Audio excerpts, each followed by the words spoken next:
أعوذ بالله من الشيطان الرجيم. بسم الله الرحمن الرحيم. ولقد خلقنا الإنسان من صلصال من حمأ مسنون والجان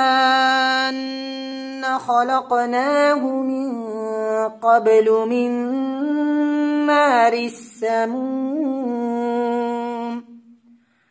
وإذ قال ربك للملائكة إني خالق بشرا من صلصال من حمأ مسنون فإذا سويته ونفخت فيه من روحي فقعوا له ساجدين فسجد الملائكة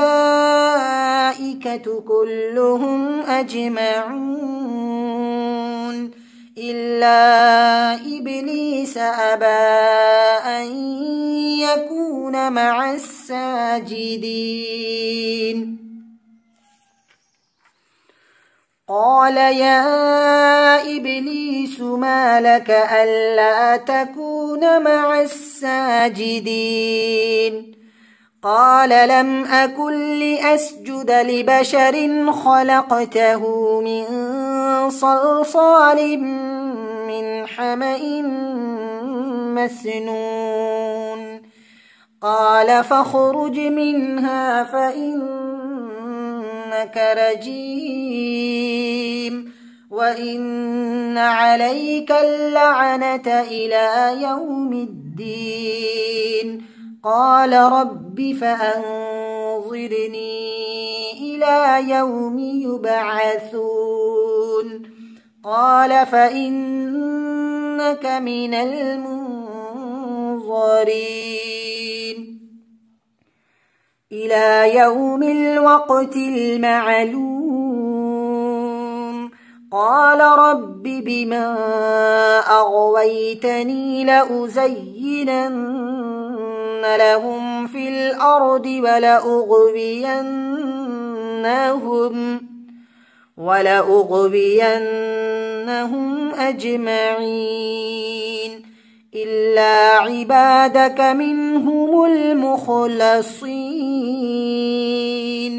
قال هذا صراط علي مستقيم. إن عبادي ليس لك عليهم سلطان إلا من اتبعك من الغاوين. وإن جهنم لموعدهم أجمعين. لها 7 أبواب لكل باب منهم جزء مقسوم. صدق الله العظيم.